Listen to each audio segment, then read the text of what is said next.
This is Boadu TV. Truth and integrity.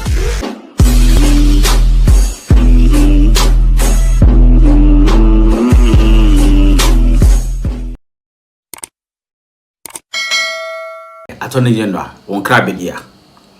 Mugabe Maase say can't or say, Sir, press conference now. And you no do for Atta Bebaw. And you no do for Atta Beba. Why press conferences are adding?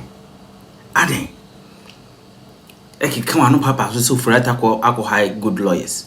Now get into the Mahamado Bay Attorney General. On Mujido, I didn't know what I said. Ofori Atta high lawyers. That means one team find my own. Attorney General, or say corruption ya din bakwa. A general soon TNDC winning power. And two by uncle kwasa there no on Tremau.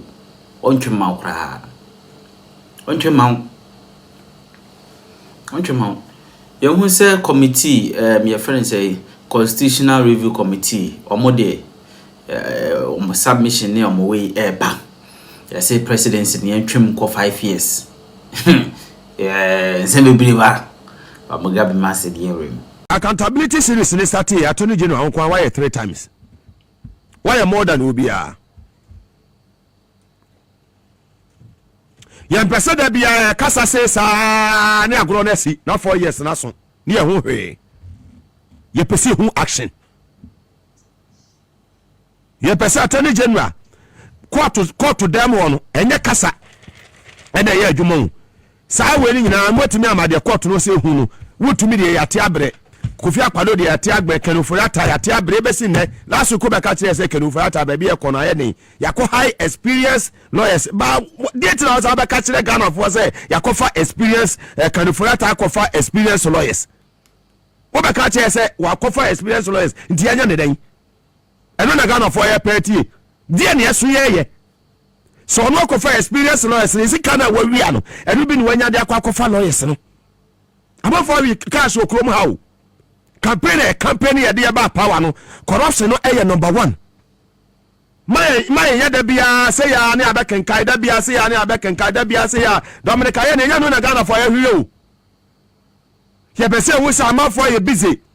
Ya say there na ye de Dominic ya what they say Dr. Opuni any say do agongo mu gina court on abukọ nzadamo. Monday, Tuesday, Wednesday, Thursday, no more court, no more court, no more bar, no more court, no more court, no more court, no more court, peace court, no more court, high court, no more court, Supreme Court, no more court, no more bar. 7 years per year who?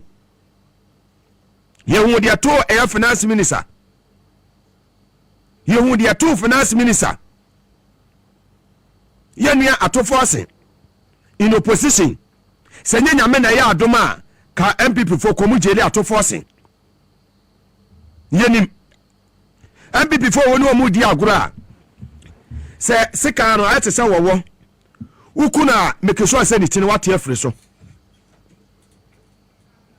say the kofo we di agura ya ne na mo sa na de achi Attorney General me say the kofo we di agura 1 year ago 1 year kwa kasatete and top on go kasatete and top on go the Ghana for everyone say can Ofori Atta ya ne beba Ghana na mrane na babedie enye the Ghana for everyone say beba catch and say can Ofori Atta go for experience lawyers ewa America and no we are not ready to listen to sir a statement no from you the Attorney General. If it must be done well. Yes. Media said the money say the Messiah Majumano, no crane the wa play mebo match now. Na Dalasiana free angels no one ever.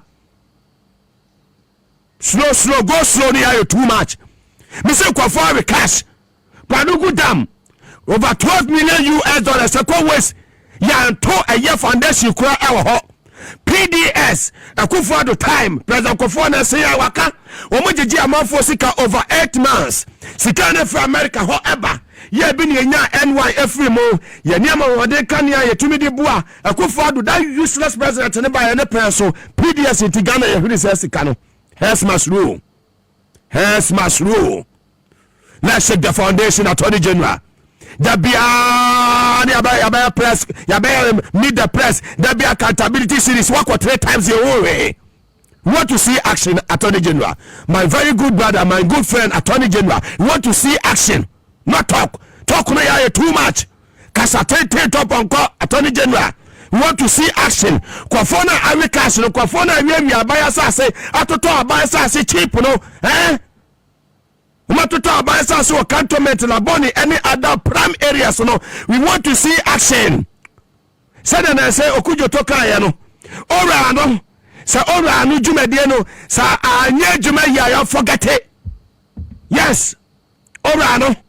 Say an ya comedy ya. Any to say ya 4 years na so. President John Mahama otimi kodira court. Dr. Kalisu so otimi kodira court. And chief of staff otimi kodira court so kwaso kwakoda ne Attorney General kwakoye adwuma. Please. We are serious.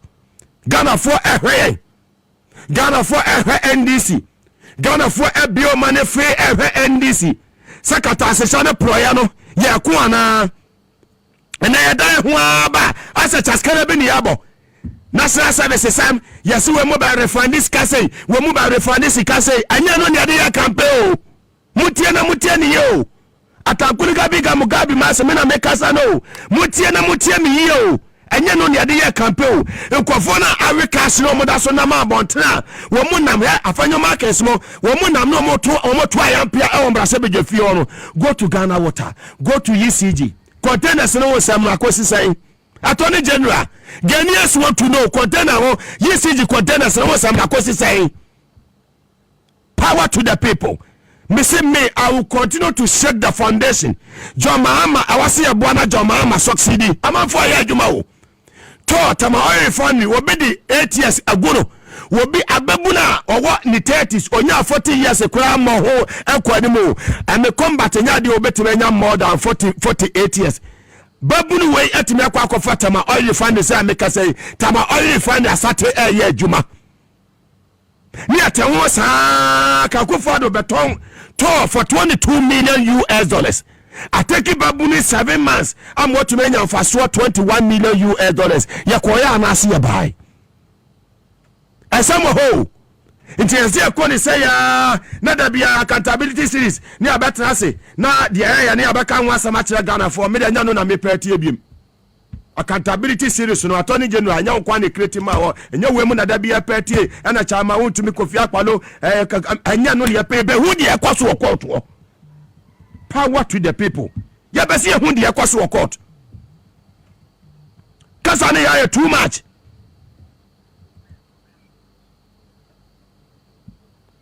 Ya tutu ya de maye. Nyamwa John Mahama no succeed.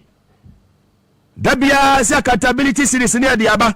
Nkofo disika wasa sa nkofo no PDS now no wasa kasa nkofo nyina no yede omudi aba beto abotere na PDS ye hu ma mra ne omo ba bedie kwalugu dam ye hu ma mra ne omo ba bedie da bia ne beka ka Ofori Atta asem ka Ofori Atta obaba asako aba ye betimi de number ka de number USP Canada na Attorney General ka ze hu ade ne yedie ye mwajo mama no so sidi kasa no me se kasa 10 top onko yenya jumaden na yemwa papa no so CD kasa ne ya too much Attorney General ya kasa ne ya kasa ya ma action nya adwuma da bia ya se ya court 1 year twem kwofo cash kwofo we ya discard say o my way agugu amanfo businesses and na amanfo bebre mo gugu mo businesses amo mawu and na kama wawan very well. Power to the people. You move on after yanko yenim and na Monday and na eya day. It's a key foundation here dey Christmas. Power to the people. You beba January na ma asesa. You beba January abo se PDS mo dis kano Palugu dam no mo see ya complete a meaningful dam ni bibia no mo dey in ho na court no mo de mo ko sa me beto na ma babọ me sa ma won Attorney General na ma babọ me sa ma wo sa wo bo adwuma no. So far so good. We just sectors ni nyina bibia ekoso.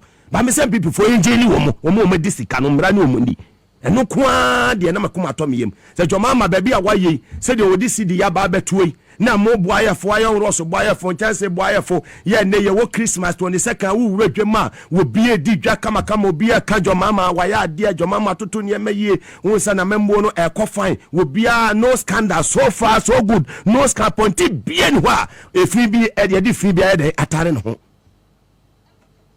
mo ne efe ba efe no na omo disika no ene utumi o se hu no awon se wa force ebia na ha kofu go mesa na omo kɔ na omo ba left right yes see omo passport omo tu kwan yenye yie munje sa adwuma no na Ghana fo enye mu de monde ba kom yensa bi e de femu early 2026 na ma won se system no ya emu ayedin na obi aye steady yo mama and so president ye benya bi say na mu fi say ye easy san kofa papa say capacity papa say man ene me ekoyie betena ye be kan pepe de wona ma de Ghana for eka de omotitoto mo eka ye betena say na to da ya kabi na amanfo no so etie mpanifo no ma fa no mo de ya adwuma no se de asime say kan ye entie ne fa nya adwuma o be boa ye nyina power to the people. If it must be done, it must be done well. Your review committee no so as I say to me the report no the ba Ghana for we na ye kan ho asem de bia say look MPP for some abetena konyasu 8 good years they are just talking adiwe krata we dapuno so at times time ye asenka ye be pass na ye bibia no ama no tumi no eno bi di kokot MPP for ba kasa o mentumi anya ho hwe within 1 year His Excellency John Dramani Mahama Bakonyaso what committee no the report edibaye. Now that aside, yes, many of us call for the constitutional review in this country. Ehu hia pa sise ye nti esai mi de se miti se omanpenyi eka se obesa ti committee for constitutional review implementation to implement it nsema omudi ahihye yiye no ye besa implement it because obehu a 1992 constitution may he so rest in peace ye binum a to me steady ehwe se na ade no sikono. It has gone to protect our late president, and that is true. We must be frank about that. But now, as time goes on, and also there are some loopholes in SSA obiti se on taking negative advantage, but one yes, sir. Nanadu Nabanabe take very negative advantage of our constitution. Otumio Pointineo Fasi. As a minister for finance, or the same family as a minister for road. Mr. Constitutional Review Committee for we must block this type of loopholes. We shouldn't allow the president, and let us take this constitution must take many powers off the hands of a president, because you are not there to lord power over us, but to do what? To serve the people. To serve the people.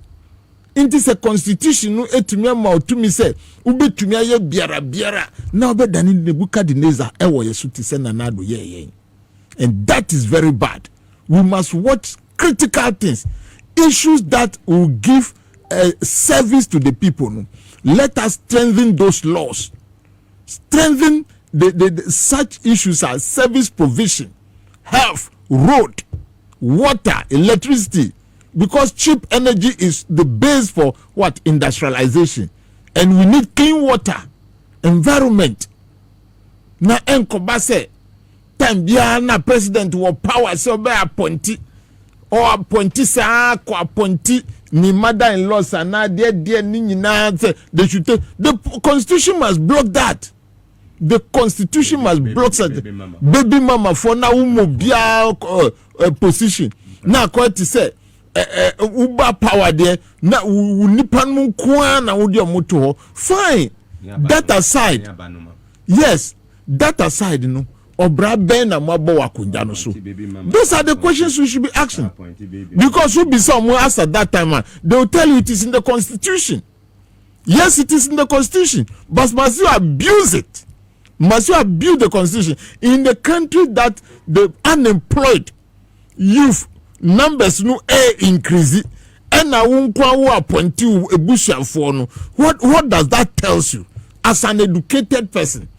The constitution must see to review all these things, and also the say ubeba na uye nia upe with the constitution. We should have entrenched clauses for some special things. Say the president should not have the power to appoint a minister. Let's give that to technocrats to do that for us. Makan de bia say India ube minister of finance I say ko throw exams. But throw exams who pass here. Entino enya no enya family affair bia. Who pass here na edima. Yinim questions are so edima se kona control. So we must look at that to enhance our governance. That is the most important thing. Enhance our governance. Ti say yemra say mo bia nkonko ese kwaya na koko wo constitution ma ti say na do de mudi ba na anu ye yifru ho no. If there will be any government or president who will allow that to happen again, that person should go in for a referendum. So such clauses should be entrenched clauses. You cannot just stand up with the use of what executive powers. We tears executive powers. Namakai, former information minister, Kojo Ponkruma, no parliament. Tambia nanado ya di bonia yeka executive instrument. No mudi say bibia. So the constitution must take a critical look at this, because we want to enhance proper democracy in Ghana. And things that must enhance that is what we should focus on. Not to be thinking about who or the number or the quantum of power that to be given to what? To be given to the president. And if you have president like the current president, say, or no, you will not actually see the problem with the current constitution. But say, then you know that there are a lot of loopholes there. Marty, you said former president John Anjikumu Kufuor, I mean, or suggested say we share term of a year office, like one term near amount of 4 years now, and kako 5 or 6 years. A bit to me, I'm a bit to me the face and I appointment. Na second year, no, what me I take it off. Said the bear at least a memo 4 years, no. Yana mobile 1 year near campaign. No one say what me to talk any 5 years or 6 years, and I say Kobase recommendation be about my Ghana moving forward. A bit but there should be checks and balances on it. Yeah. Because Fanu say even your man will be 7 years, say one term.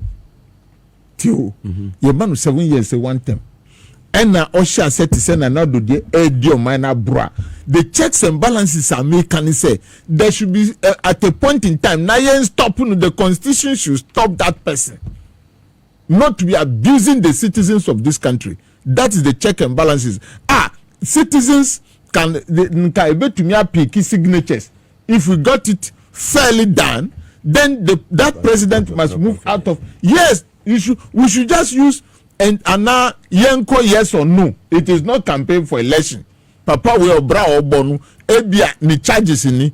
And he say why yes what time you see say or shen yankupon so ko say sorry dan one see dan no what time you see ka ko tobo wo Israel omuda she container ma ya tua ho ka e dia ba ebo no ya nya ho fa so enu ntinu ye tunu we akete o ko lunch crop be ba na ya tunu enye tuo.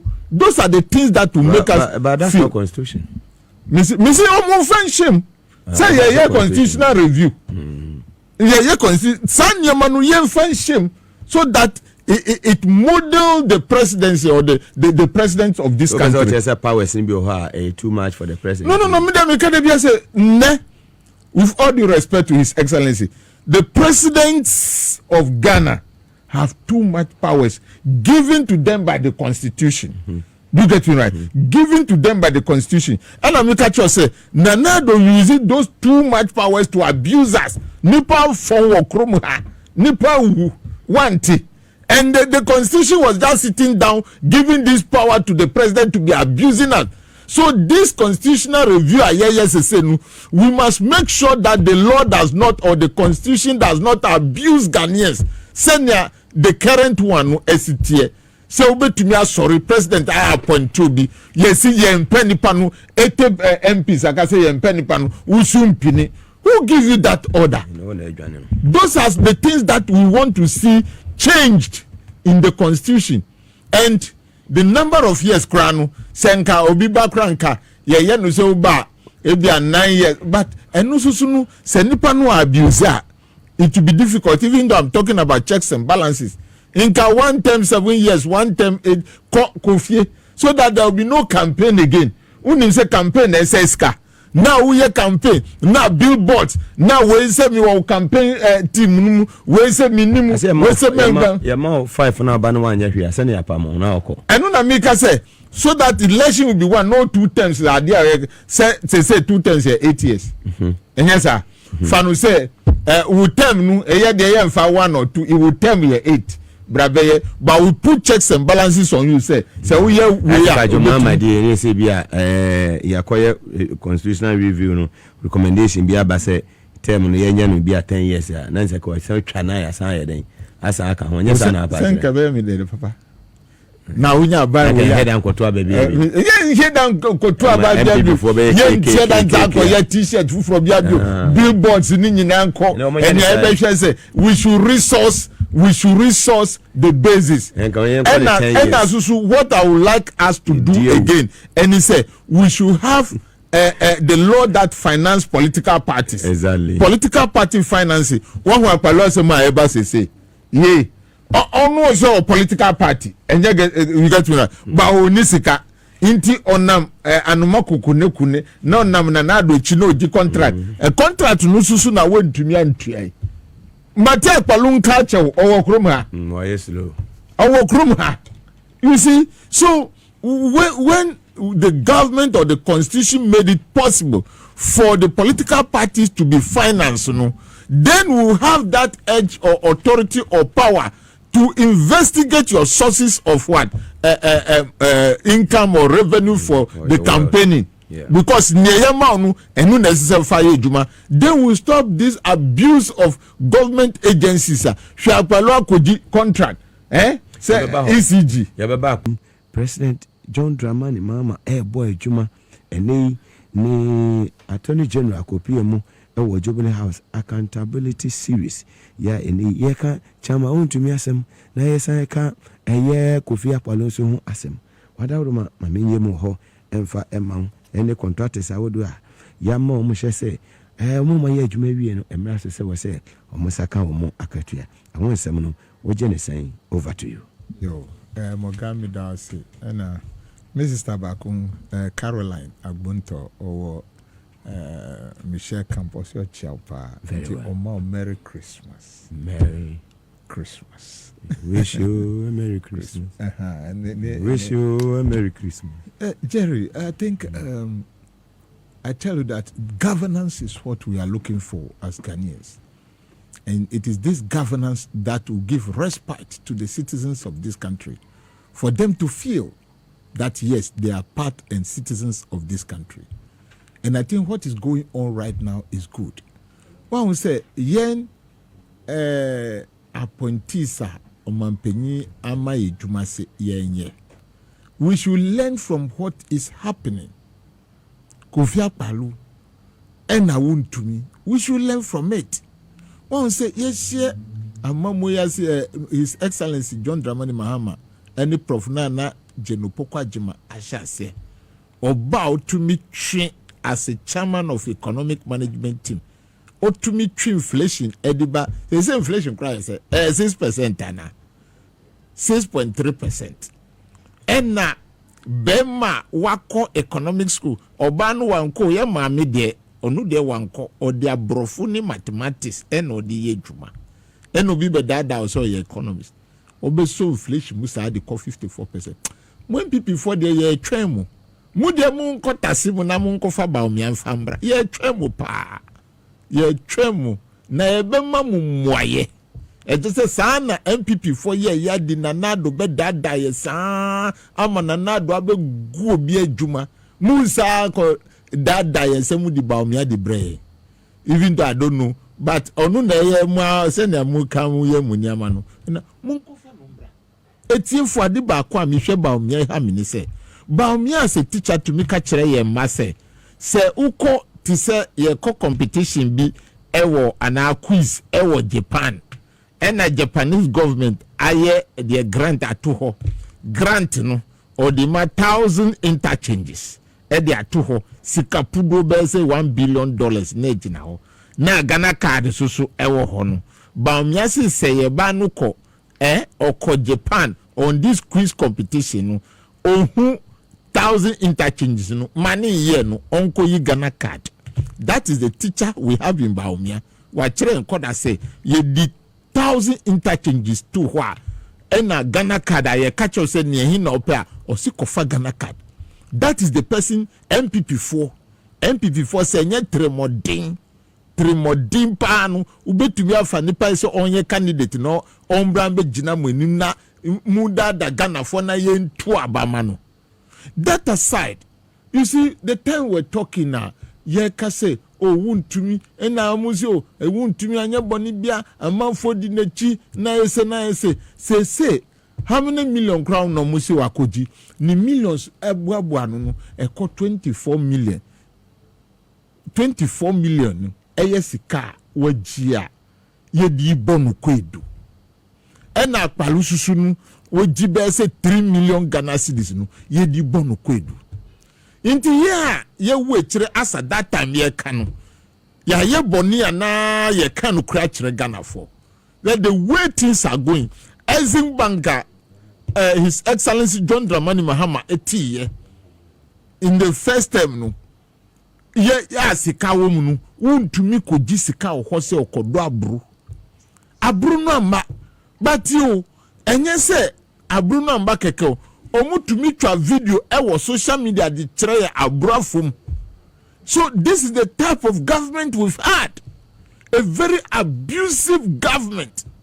So bia be jisika na wakotwa obi abrafum foni e dia be kire Ghana for say we ni afoma wontumi ado.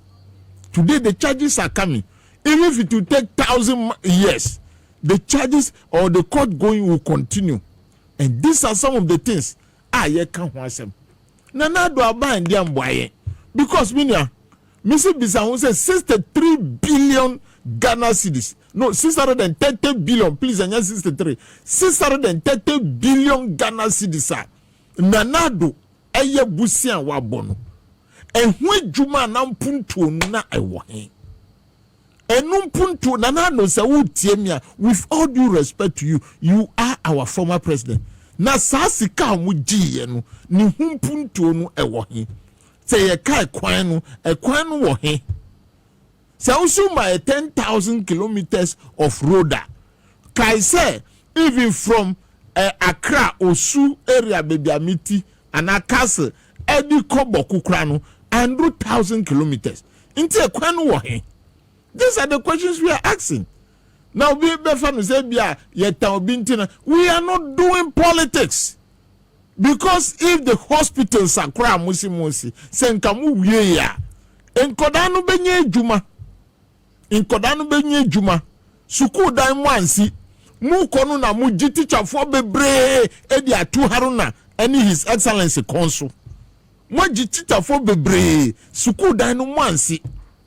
The time mananado wa konjasu no me ka kire Ghana for say omudi ye from NABCO for no from NABCO for edico classroom and the training teachers were in the house. I said this because I was a trained teacher. I'm a trained teacher. I mean control. Sa boni na nanado di ye say nanado mranso na teacher ni we school omuchon science national service. Ye we training college anye national service. Anye national service. And so nobody can ask me what is your national service certificate. No. Yanye say teacher ni here national service. What it means is that who is for 1 full year because immediately you complete school senka unya appointment Then you start to calculate your salaries, your number of years you are going to work before you go on pension. Because don't forget they pick your date of birth. And the years are counting. And it is becoming so worrying. But when you tell them, they will say no. Just look at the E-levy omo pass here. Omo say upe kwanya enya my pass E-levy. Upe nsha my pass E-levy. Upe say yanko IMF my pass E-levy. A very abusive government. Ye pass E-levy no yanko IMF biom. Ye insure no aba. Light no aba. These are the things that we are talking about. Listen, now she say, buying an agency like Energy Ministry. To me, a budget for traveling for 3 million Ghana cedis. At the end of the day, almost spending 9 million. You would think as if ghosts are money our agencies and ministries. As if ghosts, not human beings. And that is why we became so vociferous. We must address these issues. And we spoke a lot. But thank God, Ghanaians have listened to us. And you say, those are the things. Can you imagine, say, His Excellency John Dramani Mahama, AC University for Fisheries, AC the Anomabu and Kwayemu, and they left it to get rotten. They left it to get rotten. And they were playing fanfares and they were painting interchanges in Accra. Yeah. Abite ya konjasunu, omakoto paint. Edi amang kodase munko na munko penti interchanges na utie sika eko hosusunu. Then you ask yourself whether we have ghost money in the economy. I am not insulting anybody, but it bothers your mind, it blows my mind. And I so say enye se mu penti moga enye se mu penti interchange no asi keke o ma sa kotontuma ye omu tontuma as a leather nantuma edi afra concrete aban university asiwanye hufi oma kotontuma edi afra concrete cement eni anwea ye di ntuma afra no na ya penti na ya twasika egusu. Once we don't have road, once our gutters are choked, once you are talking about agenda your friend, yes, agenda 111, the hospitals man gas MPP phone to me way back. Tell me, mention the community. Oma we agenda 111 hospital doctors for year Juma Sano Marco. But ask yourself how many months does it take His Excellency John Dramani Mahama to build a rich hospital? Phase 1. How many years? These are the things that we're talking about. And as I say, look, me kaipa say contractor for penny eka say nana don't mo continue the contractors as at that time we are talking about 2018-2019 contractors by 23 and the government they died because some the bank job properties omwankasa yari omuniska omuni beto and duanu omewu. That is the government, and that is the same political party nurturing Baumia to come again, to come and destroy the businesses, to come and destroy the economy. These are the things we are talking about. Today, our brother Agboja is saying what? Through His Excellency Ekatre say, one of my year Juma certificates I read, Yeba Betiomuka saying about 5 billion Ghana cedis. Now, can you imagine? Under the same government, Nana Lodanu, can Ofori Atta etumbe kachre say 52.5 billion has been transferred into announcers. When people near would tie me not tie me. Inca contractors do send a with 52.5 billion Ghana cedis. Sikano ira up to today. Can Ofori Atta Johnny? I come in Guam, send your young coupon to me, ton so good. Kente and I no, Kente, ye croma amanaye masse senu. Yen Janu na enyesu, a sudie boni ewo MPP so. Say, Minister for Finance, you are Johnny Afro May Marco. So when you see an MPP person dress uninu koko debate here, the only thing you should tell him that senka unim send dressing pass here inka usu so udi Ken Ofori Atta beba Ghana unim dressy pass wa botai ashe coat no nyanka unim saa pa dia nanka ne hia pa ne se Ken Ofori Atta no be kire baby 52.5 billion Ghana cedis no baby asika no afa. Then we move forward from that. But Ghana for me shemobo that the current government under His Excellency John Dramani Mahama no near oyenu mumai nyina yenka ho na yen boase omanu enko nenim. Could you believe say na nanado tonto Tema Oil Refinery for $22 million dollars. Nanko tonu and 22 million Ghana cedis. Nanko tonto. Do you get it right? Now within 1 year, Yapa Openyi any board members. I am saying board members ni be krano. Ye to me sa to enima why ye profit 21 million Ghana cedis. Can you imagine this in 7 months? It you say na dunia pointing sa shada boya bros amobiafon. E ma mi ka se moya. Mama mfa say bia me kasata mu dabi enyesa. But I realized during another time say na do kubo asa ba pa. Na manu se nipa no niska odi beyeti. Inte so bodu.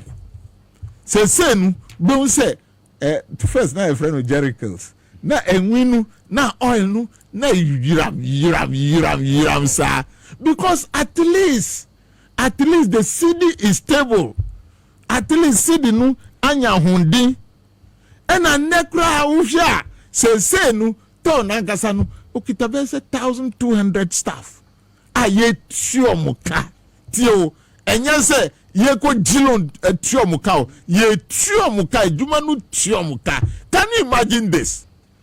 Can you imagine this? This is the difference. The difference is clear, and this is what we are talking about as a nation. I just send this for ye kasakeke. Now who say machines ye juma won potem ye twa kwan ni we ni nyina. Now say the government is working. Ghana is back on track. When among person krenu jamu because they will continue to live in that limbo for a long time. Papa, usenye papa. Come on, me catch them say, time and another the 1 district 1 factory policy by no. Now me papa because I know it will create job in my constituency. But how does it did it end? That is the question we are asking. If you send me 1 district 1 factory. When to me anya unfi movies anu na ye ba be with a 24-hour economy and we are going to take time because technocrats papa with good planners you get them in the NDC to make sure that the job takes off and it will last. Minya enya trouble gas enya Ghana for enya na esi here. Yes, it is still working. Another one is coming, and that is what we want because when you look at the figures of unemployment youth or unemployed youth in this country, it borders and it blows your mind. And we need to do everything possible at this particular time to save them. Very well. Who say we are school for about 4-5 years onye juma and a age. I don't know, Moga, because of this unemployed, we school at 1 year juma. I think the nation and the constitutional review should look at it. So we school. So yes. On ye jumanu. Yeah, yentin free. Yes. Yentin free. And now ye be man na ye juma say 5 years na government and to me anye juma mana. As a son cost 5 years. Good. And sa no pension. Because he has see whether don't press enye ne den ya. Mahama enye reshafo. I say na branch we did on musu. Was a Mahama nya the enye reshafo. Ekufo adu 125 minutes as Ghana for ye kasasa ye reshafo ni o baby a deputies no mo ye 3 your baby a deputies you 2. Ekufo adu send no bema amemo no opese of fix Ghana tentem ene honorable Ashama say your mama be ye reshafo a micro minority we not on pray Not don't pray when be free. Ghana for. You see, His Excellency John Dramani Mahama Ekatre say, "Onu obey reshuffle." But to me, reshuffle no, a bit to me about in a halfway of the term. Then you've seen clearly, say nipa wa pointing the level of performance. That is what we want to look at. Now, tie nipa or catcher say minority whip or catcher say yen reshuffle, as if he was not in this country during Anado's time. When I make catcher NDC for, we should not just be sitting down MPP for Soria, then they are talking as if they are dictating to us. Yen reshuffle thing. Now, on one case of Jina Honu, na reshuffle no musi NDC for peneyema. MPP for reshuffle no. Omu reshuffle as a minority whip. So that you find a place, because near uye or parliament honu. And so ni in some instances. And that is what we are talking about. Fine. Reshuffle there a year. So we are, you get new blood, fresh blood to work with. But things must move with our timetable, not by your penchant which say, oh, no, we are not going to do that. For you alone, we are not going to do that. But for Ghanaians, we will do.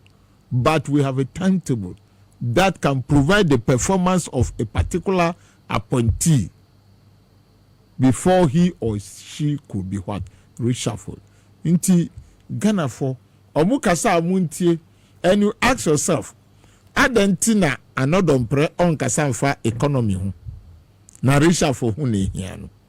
Adentina on Kasanfa acquire ye hu. Na reshuffle ne hia no.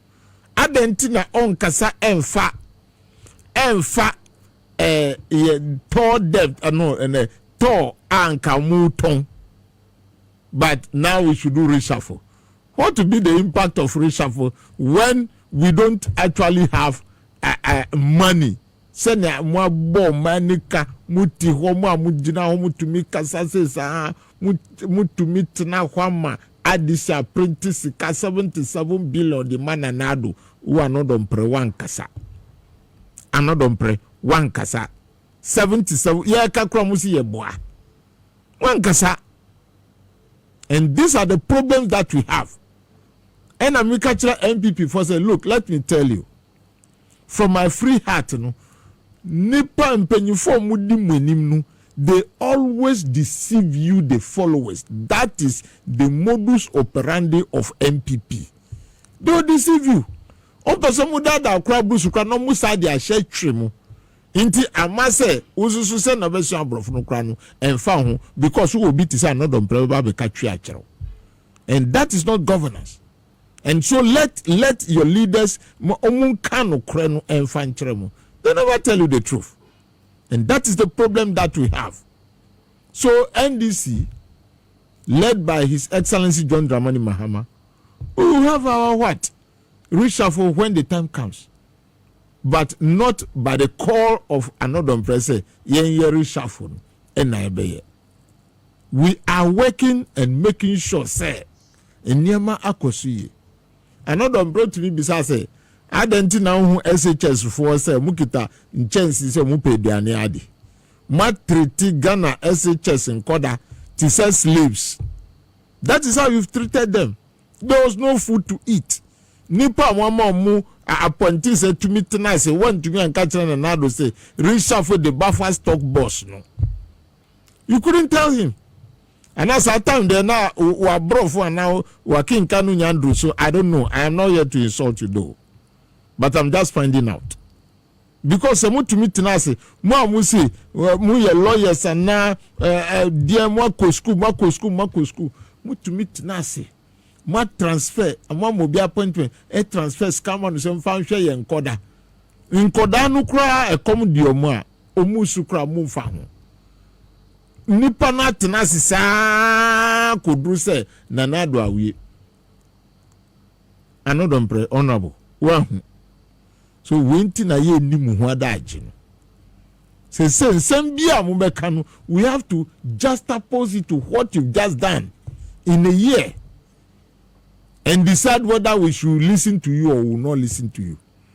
We know Ghana is not for NDC, not at all, but we are citizens of Ghana. And so, you will be can and I will be chere. Sana also will be can, but you can be a ekika kono. You have a big log on your eyes that you have not removed. And that is what I will advise you to go and be doing. The nation, the way it is going, say, I know one, another prayer, say, for the whole year, NDC appointees and Amogaka Sisano, one to say, Obiako tra, Sikabi, and our contract be Edi Gua by Nini Maase. Young comprehensive Yanakoyavi, Yanko Amanonikranko Bobusia, and young one. Yes. Yanko, another pray. Nipa osi why didn't those are the things I'm asking. Mutu tenasi Kofi Juma gu the Gihok. Eton sa boka wagana. Yes. Mutu tenasi ama Kofi Juma gu Gihok. Munkanshi. And you are coming to advise us. President. Come on. Yepa ocho. Nyabotre na hwe bu party inside no nyama ekoso no na yehu eno soso. Very well, honorable. Nti we the men free the minority for can another prayer can. Yen share His Excellency John Dramani Mahamani achievement. Maybe our baba bidri ene enema waye yebetimi aboso kakra. They won say ekoyi ana say enkoyi. Madaruma entio. Yo. Moga, wow, tia Ghana for you. Una we Ghana. So we run ministry, say baby, I be fabia. Oh, the men's oh, that's a year showy. Now, me tell say Ghana for my men can we entro. Say Brunya na ye baby dino. Yeah. Montre odo e man enyefe. Yeah. Yeah. Me da bia me kasa men kasa e ma me ho. Montre moni enhwe radio good. We are not in opposition. Mogani is me radio gold and meba. Yo. We are not in opposition. Yeah. Muncha money enhwe radio good staff. Muncha money enhwe Ahonto FM. Class media. Yeah. Me the baby amete kan me the maka. Makako. Nkofo mo sacrifice aye juma Alaska Ahonto FM any media kwadwo yeboa Charles Makati mu telephone call efe hamper bi efe yenkai mo efe radio good ebia minister wabo ewra ho emoi wa mo bi obi anyi nkofie no nkodi wabo ewra usua wodi bia begu ha Mugabe jema o staff no obi anya bi nkofie nkodi efe enye no ni di ema afe no beso yiwu but eya na efe se mo beye adoye edi ama mo nkrofo mo show na enyefe metia no menkasa emma me ho se sesamo fa breme yenka ye ho yeni bi mu na hyase wa afi mu kokọ radio gold o chiame yene ne na hyase ene won ka ati asefo ho yenka ye ho edru mre mu odin no utwa wani hwe other radio stations no obi eni ho ma NDC beka eye radio SYZ Power FM TV SYZ Ahonto FM Accra FM Class FM any radio good mu omo ne so original ho tenese ya ba power I mean you said the wapoto ama na fe no ntire se wodi bom when you twa ye ni hwe wo mo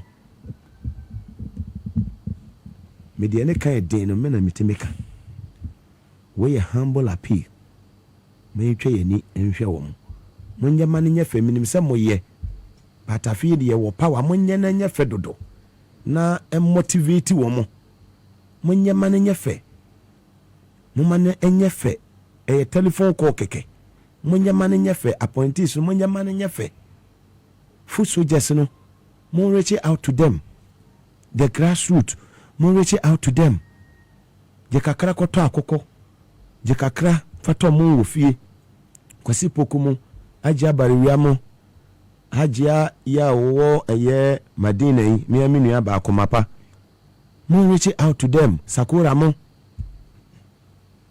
food soldiers no mun kasira college no mun kai wo mo mama ye yure mfi wo mo ye wo position ye ne wo ma se suru ni be ye ana che se wasa ase ne solid foundation ye strong.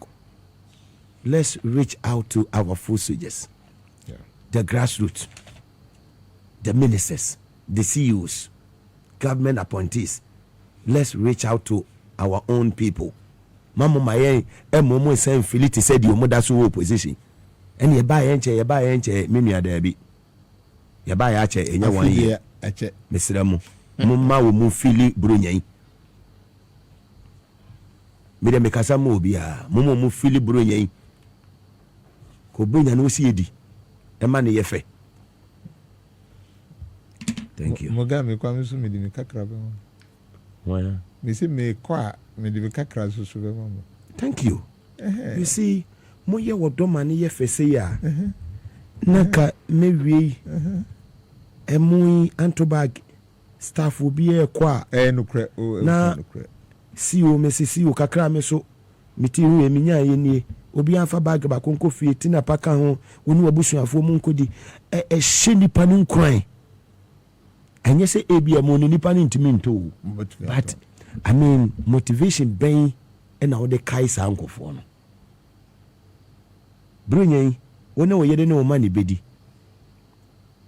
se wonu se Dr. Omane bo amanso te ase akwane ne yede ne ma ne bedi o brunyen ma plan se ebia be kwa akosra Dr. Omane Boama ene ma yebe ko fie ni ene maame akodidi yebe ko fie ni ene ne yere ne ma aton sa trase edidi ana mutala alaji limuna me se de nipa obi entumi kan no na me kan o me de ese nyame na asoma me na me ye madwuma me kan so anu anu na me ko ese akwa no ma me de me kraba afode me ye ne metumi bia me mre so ana me ye dai na me ko obi esusu da se director of elections obenya appointment as defense minister na in less than 1 year no eja hoko 6 a year August no eje mu no hoko dwere be Dr. Samuel Sapon o yere o ma. Let's reach out to them. Yemwo nipa obra wo yede otiase o ma ye ni o mo sha ase no ye papa ni bi o mo asese no nante akura ho den. Let's reach out to them. E wo sabri mu Christmas enyankafo yen kai wo mo the needy ones yen kai wo mo wo community awoti mo mo ni bi ewu obi a mo bi asana nyakopon ofaso ye den ehire nipa entra won ko an wo fie na nya chewo na ye chinam yi ade e chi ntimi awie ani ato agu na obi da kom no ene makamedie e china e besan ato aso ona abo ashama. Yeah, some can attach on. Oh, attach. Because I'm also different platform. I'm also an appointee. You get me right. No matter what. Nia, as I say, you know, so you say, kakra obi adi be ma so mani so wedi. Fantastic, exactly. Membe ka say be send ya me hunu nka say na esese wo ma. Kakra nipa be ma obi ya mani so wedi.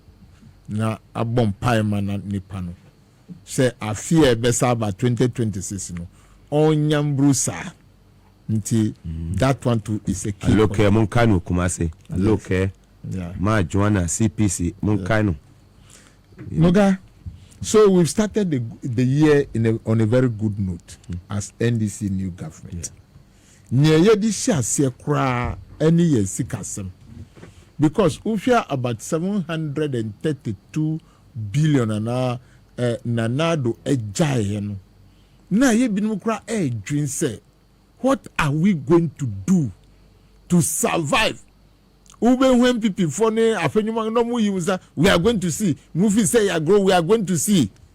So some of us, myself in particular, so I begin to feel say hey ekai ye be ye dia tua wie ama ya ye den ama ya sa hwe Ghana fo ama obra no aye de but Ghana fo just look at what God has done. His Excellency no o sha se chichire Ghana no before he was even sworn in and we say wa ma Ghana fo any appointees nyina te asese ono oba be appointee only 60 ministers. What does that tell you as a mathematician? Say the cost of 10 ministers or 1 minister and another tuminya bese 125 ministers. His Excellency Mahama say ono for 60. So you calculate 65 ukra one fano obiani ni V8 ni saloon car ni eda obede mu ni atade obehye ni aduane obedi ni garden boy ni chef ni we ni nyina aka no enu that is financial discipline or the shase inti watwa oka sister no anye ye de, but he was not doing it for himself or his political, he was doing it or he did it for Ghana, and that is what you should take note of. There are some small things, sir. It means a crack a sieba by entahu. So the minister 60 and na oyeye or safri hosusuno or the discipline any niyama obe to me you say na near wound to me you so umeka ya no kasi obi antu kwan se obe tu kwan a this was permission and son our mouth quite. Ampanya ba me fi say agro. Na drum me say me too quite. I was just a watch letter call a bank seven da onya approval. Say urade nyakupo. Me fi say agro. So I have to write. And I got approval from the what? The Jubilee House before I was able to travel. Financial discipline. Discipline was into your tighty belt. Tienya mi ba be ka chrewe. You 30 bell to the extent say at the end of what and that this year no and no the first 2 quarters no abanu to me reduce yeka to about 113. We reduce yeka na na do no abuago when nyina ya achievement kaina tie because na na do no ho no omutumi organize party no mu dikenke kireye e Jubilee House emra ni pakom din no that was what they were doing. Nana do mu were very busy omu sie dia omu nya sika free nipa no say person checking the recorder onya sika no free and omu si restaurant na dia so munam ni we ni nyina. That was what they were busy doing, and those are the problems. We thought COVID can never be cancelled in this country. MPP for Agajre. Almost say COVID free wa na be dia be say but COVID so ye free ho. Levy ye free ho. Levy ko. When you na ko Eurobond ya tia immediately His Excellency the yes one in 7 January no was $700 million as say tia Eurobond na ye ji. All these things has happened. And Ofori Atta ubeka say NIB. Enuntina papa kwesindum nu bank nu guye. Ye dinuka tianipa nuka wan tianika. NIB ye dibe 2 billion edi awrem. Weni nyina na abaye ya. Won say inde baby ayeti nu. Very well. Ayeye de. Enti His Excellency ye maomo. Why ye juma ni bipa nanu ni ba organize boxing man penyi koye mi bra frɛ mi fra abrochire nanu timpo tibri bi de tet o si kwesi mi si yes Ghana e free power o man penyi na tell say ya ko ajiga na to ho NBC ya ko ajiga na to ho nti omo abrochire susu omo mbra na Ghana no ayede me say constitutional review committee no mo hwe se de be ya emra edibo man we no 1992 constitution no review committee now Excellency John Dramani Mahama set up no o ma ye o mujumedie ebi o mo de final report no ebekwa akoma Excellency John Dramani Mahama President of the Republic of Ghana TVSY at Power FM de ombia no ye de coverage no live coverage no ebebro se presentation no edru ho se o mo ko present committee no ko present o mo report na de obia no betumi edi abromom Angels no omo abo hweme bi afame asum. Angels no hweme bi afame asum. Ya chese eye aso abofo no omo bi nkrata no baako mienu miensa baako mienu miensa ehwe recommendation ewu mu no enye nwanwa se ebeba beto dwa se president ne term no 4 years no ebeko 5 years recommendation a angels no ebibi nkrata no mu adosu ko ehu se one term no 4 years no ebeko 5 years tie ni biem recommendation the angels no eka eno no the angels ne ka say Mugabe ka kire Ghana for say nkrata no yes you do mosu kwa ibibi mu no committee no ba ko magina so ne say o man panyin mre no mfi na ne ya niswa nti we yenye ne fi no mu sansem yensem a o man panyin dada jona jikum kofo ne penso o de sansem tu dwa say mre ne ya niswa obitwa wani na aba nti be ya anka yemfa bi mfi ne binyede enka ho review committee no constitution ho nsem no committee no asetena omko ye nyina no ene omode omofana report no koma His Excellency John Dramani Mahama, President of the Republic.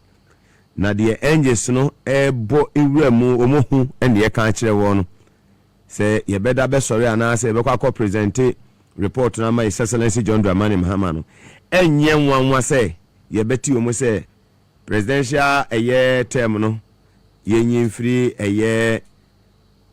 4 years and fanko 5 years. I just about say MP since we 5 years ana. And o chese oba o ya dia no ato so onya dia one garat na akope oba bia yeden. Atna ne no so e ho nsem no se ne tie eno no. Mo hwe se me mfonyi na ye available na ma signal me na eja Ambassador Victor Smith over the weekend okopie mo White House na ye hwe se bibia etumi ededa na kwam okoye no na chese wo hwe mfonyi a obi akọ Facebook live power 979 TV SYZ Ghana, Facebook live power 979 TV SYZ Ghana, Facebook live power 979 TV SYZ Ghana. Obia enko sisia no onko hwe nani su ade na chese utimu se Ambassador Victor Smith ne ho ayefiyi papa chese enye asemketu akura na chese enije ena aba ya chese Ghana na msini ya wo America memu Washington DC ese die wonimanyafo Victor Smith na wakopie mu ewo White House ya woni Donald Trump etumi akwakohia mu a chese o my Ghana ene America man edwadie ho nsem Ghana this year wo America ho ene ne keka ho nyina no sabe ebetimi akase eniema edida na kwema ene na chese enye asem ketu akwa chese utumi se Ambassador Victor Smith wotutu ni kentemu pa kenti papa bi ya chese wotutu mu bu kenti papa ya wotutuma wodi akopie mu ewo White House wa na chese enye asem ketu akra na efe wo hwe Donald Trump wa wo sere na Ambassador Victor Smith so den nsa eshan krata ase esensan na chese efe keke wo hu se ka yesi hoi na chese bambo bibia tight ewo na chese White House wo de na chese enye asem ketu akra nti se die officially ade se Ghana Ambassador to the United States of America, Ambassador Victor Smith na akopie mu ewo White House we de yesi mfonyi no Filian Gani when to ya eja yentwa wontro we de evidence base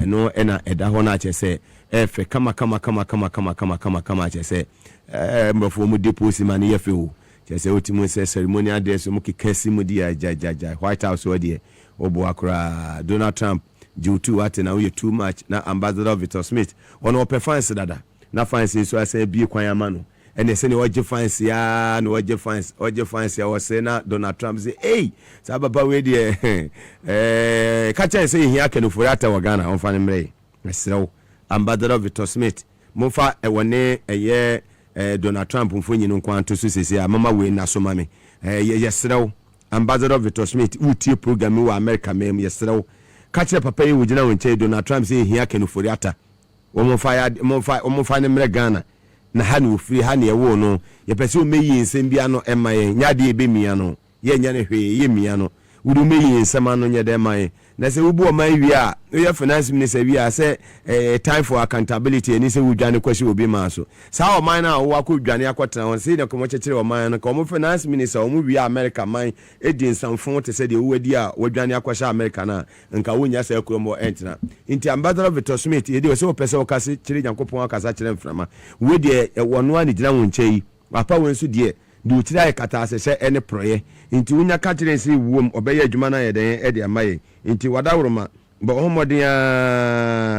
homodia said de beya eniema ebetimi atutu ye na Ofori Atta mode na bagan ha se tekpe be ye finance minister wa anwane wotena Ghana ha Dr. Kwabnado for be ye finance minister wa anwane wotena Ghana ha papa ye friend say Dr. Siama wa anwane wotena yasaba bak wasaba be di na juma Nasiru Alaji obeye finance minister wa anwane yesre Ofori Atta se be bi o se bi amfa mra opanyi kwa me pepra wo mu nyina da so to man Ghana ha obi anwane enko ba bia yesre Professor Kwasi Botwe o mu nyina tena Ghana ha to na ansa no moto na nan mo nsedo yesre se ba bia Ofori Atta she bia ambassador Victor Smith yeso person kasa kire Nyankopon a anya woni mframa di nkomo mframa mu no Nyankopon beti yesre wo sidi Donald Trump fi ni wadri White House wo yinwura ho basabasa White House wo nye clean na untumi nwura ho ti wetimi ewura White House won ko a de esra wo se